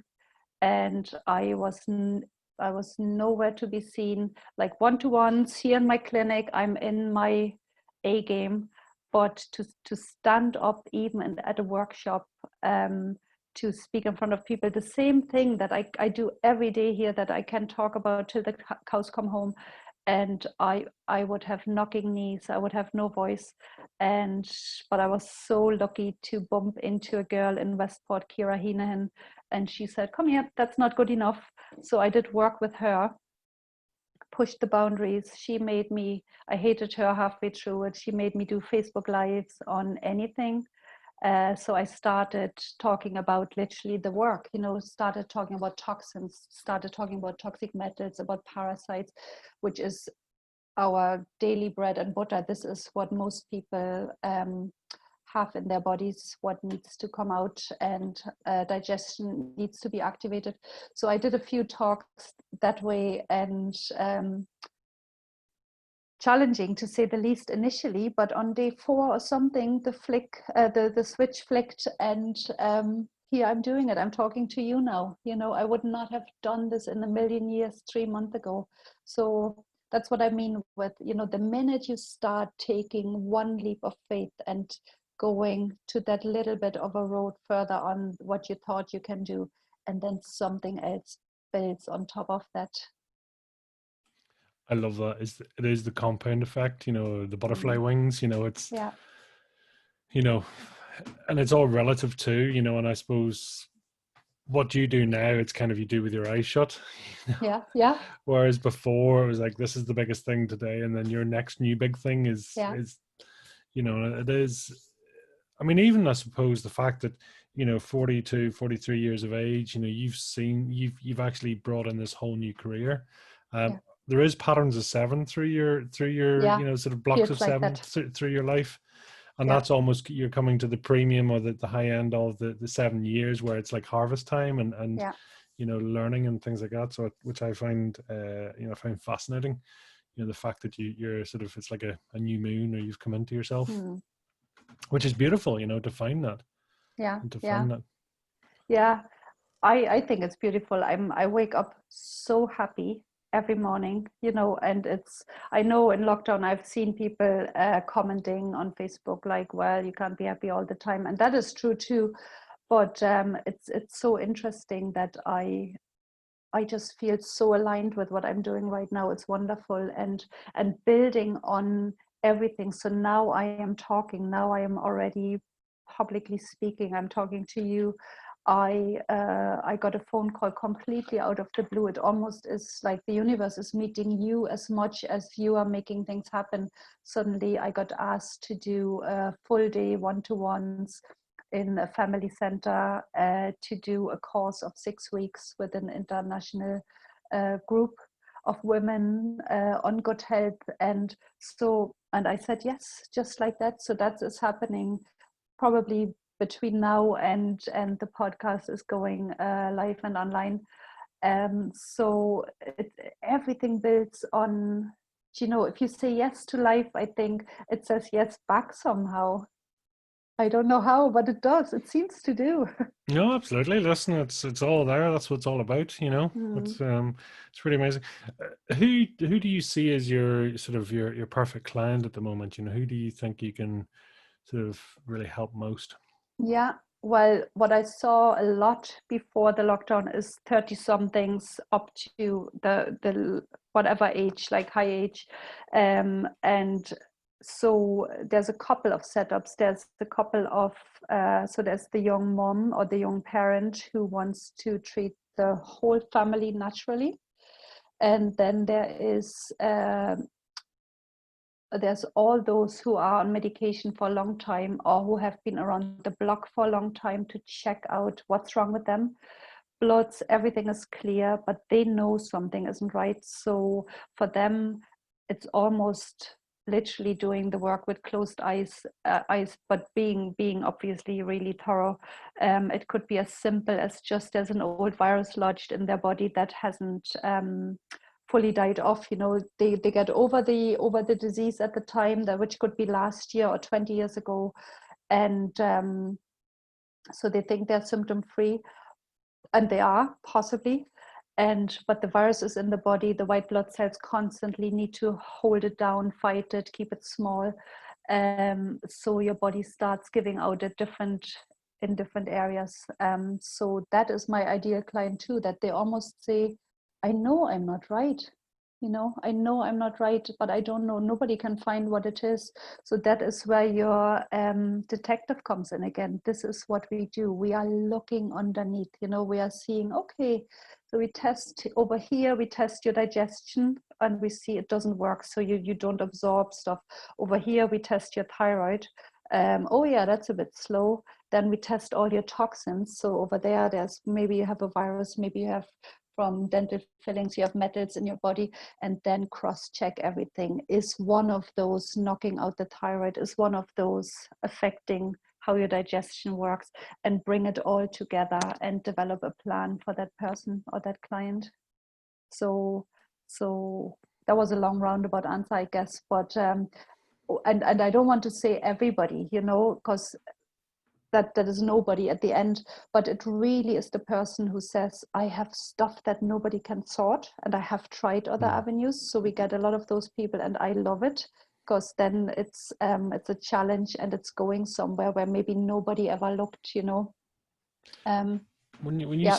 When you say testing, tell us what that means. So the muscle testing, what the kinesiologist does is, so we isolate muscles on your body. So we have about, whatever, there's 40 muscles or so that we can literally put your limb into a certain position, but it can be as easy as putting your arm straight out.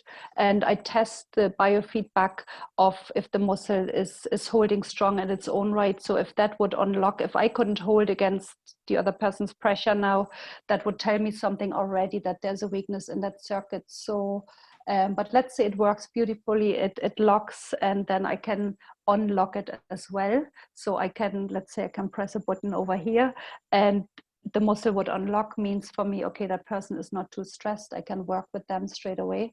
And then, so every muscle in the body is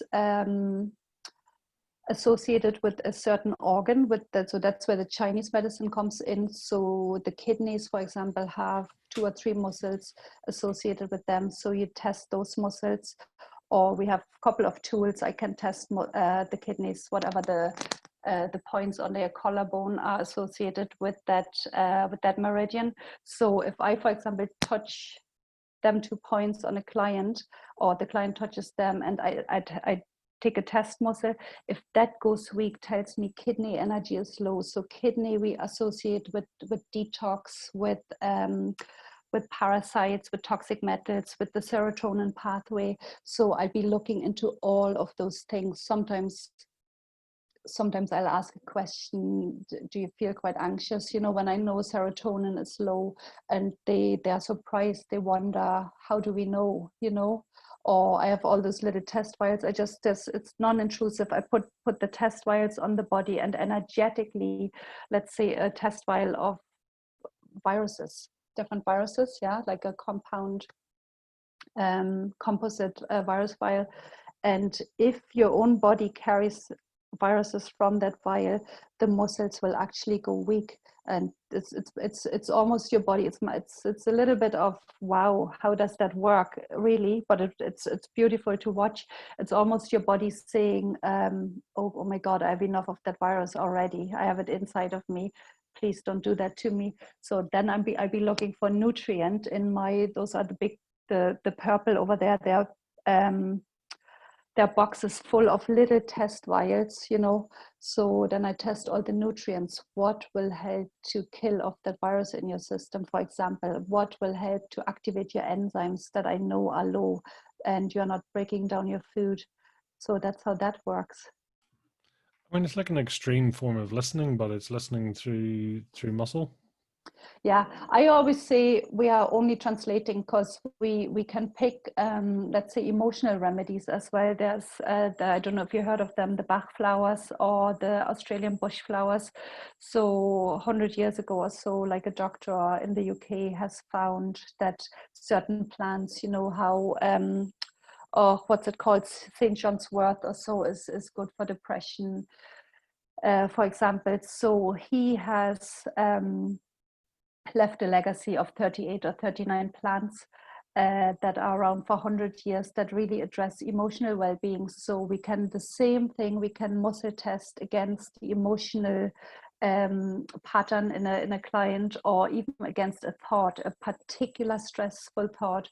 We can test emotional remedies, and then let's say, find them and read them out to the client, and they say, oh my God, this is so me, this exactly, and I didn't even tell you that, you know, that I feel even angry or jealous about something. And what I'm saying is, it's actually your body who picked it. I'm actually just translating. And that is the cool thing, that the body actually has the answers, you know.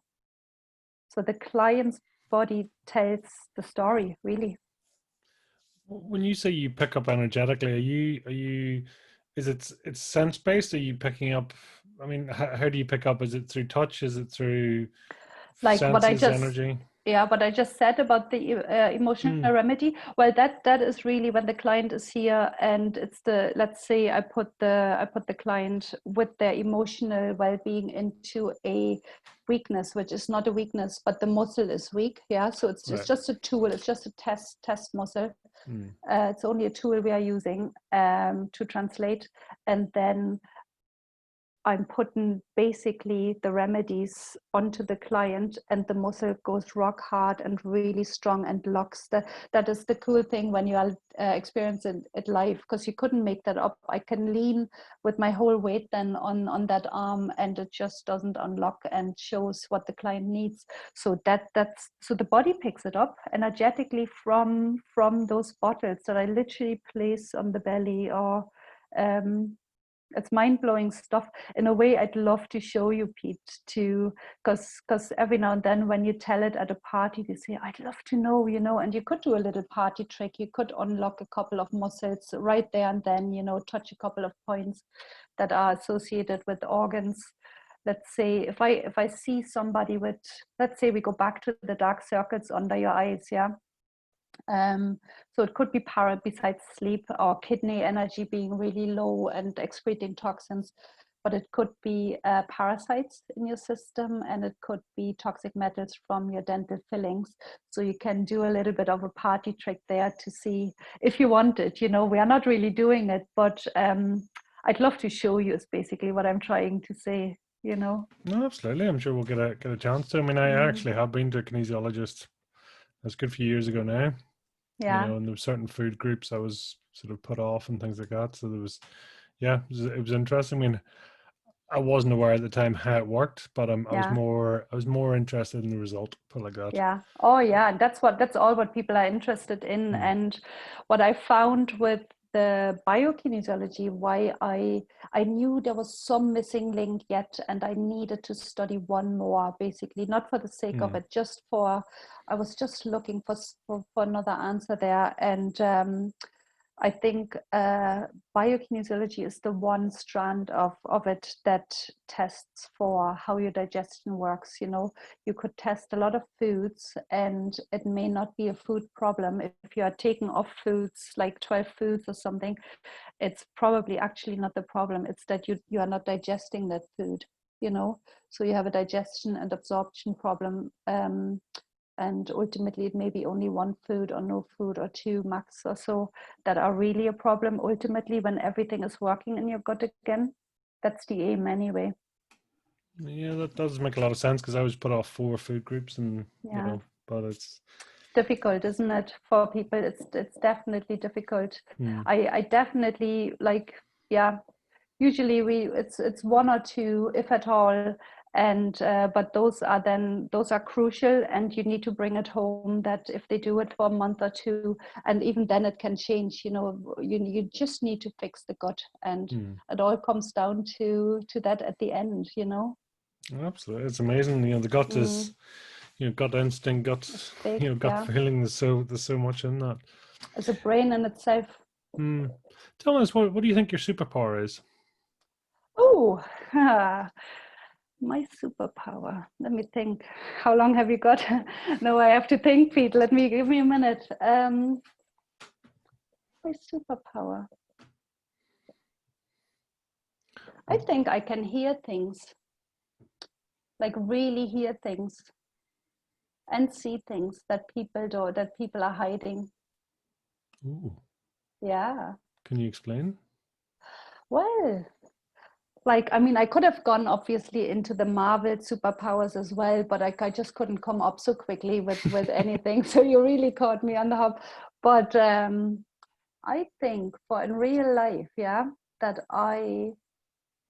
maybe it's sensitivity in the first place, but I could walk into a full room of a party, let's say, and I know which 2 people just had a fight, or when somebody tells you, they're all right and they're doing a pretty good job and they have everybody fooled, but I know exactly. So that kind of stuff. Interesting. Tell me about it. Yeah. What's a guilty pleasure for you?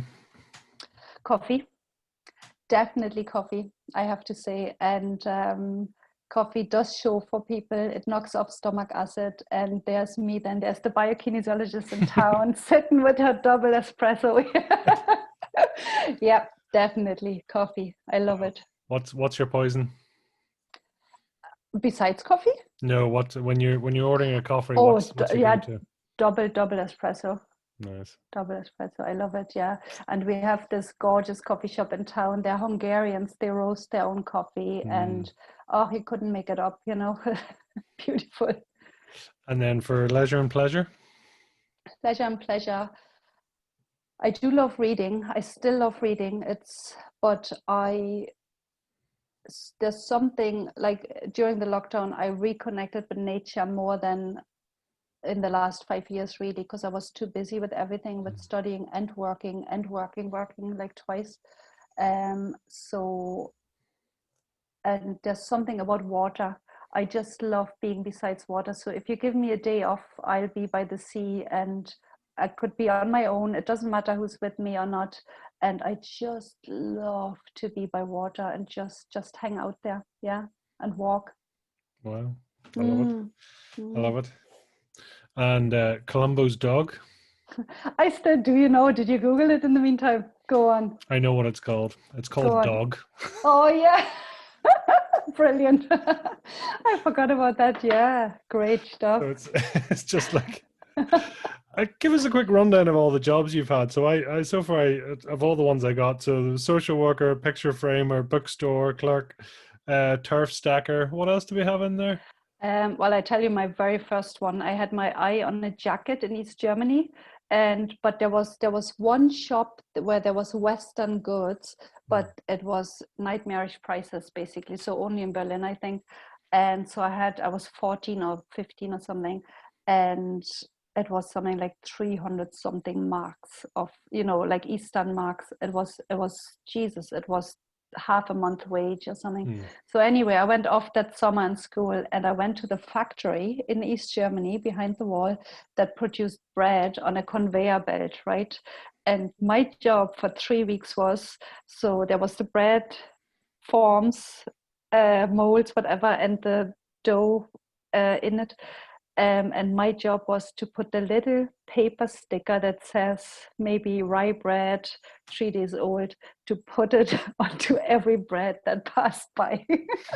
So I did that for 3 weeks to get the jacket that I wanted, which I realized after 2 months it was a mistake. Didn't suit my shape at all. So Oh that was, dear. yeah, that was one job as well. Um, Let me think if there was anything else interesting. So the waitressing, I think every girl does it at some point in their lives during college or so. What else did I do? That's all I can think of, really. Hmm. It's awesome. It's a beautiful range of jobs, and obviously now Yeah, you're, biokinesiologist, which yeah. is awesome, So tell me, I mean, what's coming back round then? So what would you say is your fire in the belly then? I think I have this. It's almost, I don't know the word for it. It's not being not content, but there's something of me wanting more, Hmm. and so there's something about, like, I always want to know a little bit more, and that could be in itself a disadvantage as well for not settling or for not sleeping at 2 a.m. or, but there's some drive in me of looking for more, and but in a very positive way, in the best positive way, for me to just turn another stone somewhere, to learn another little chemical pathway over there, and it just drives me. I just want to know more. Wow, I love it. Mm. Now, listen, there's so much, and you can tell that, really you're only really just getting started on this whole Yeah, thing. So yeah, it's yeah. fantastic. So tell us, I mean, where can people reach out to you? Where can they track you down, hunt you down, follow you? You know. Yes. So the business is called Check In Health. I thought it was very funny at the time. The kin from check in, so it's like checking in, but one word, and the K is a capital for kinesiology, but only kinesiologists get the joke. But anyway, it's Check In Health. So the website is checkinhealth.co.uk. The .com domain was bought, unfortunately, so I'm trying to get it back. So checkinhealth.co.uk. Then it's Check in Health on Facebook and Instagram. That's that. So I'm in Leitrim. My mobile number is 086 36 76 181. 086 36 76 181. But on my website, people can book a 15 minutes like free consultation to just see, because people are so convinced their symptoms are very unique and how can biokinesiology help them. So I have that on a couple of times on my website. So just let's chat. So that is possible to do. Yeah, check in health. So I'm not marketing much, but I'm doing education based work on Facebook about whatever toxic metals, all the toxins in the body, all the organs that could slow down or speed up on you, just for people to realize there might be more to their symptoms. So if anybody wants to follow me on Check in Health on Facebook, there's another Check in Health with a full stop in the middle. So my logo is a little man with beautiful stars coming out of himself or herself. Yeah. Yeah, beautiful. Super. Honestly, Julia, it's been a pleasure talking to you. Thank you so much for sharing your journey, and there's so many insights in there. So, Yeah. and honestly, I wish you all the best for the future, and look forward to hearing more. So, thank you. Thank you so much, Pete. Great fun, actually. I loved it. Absolutely. It's good to get out there. Thank you. Absolutely. Thank you.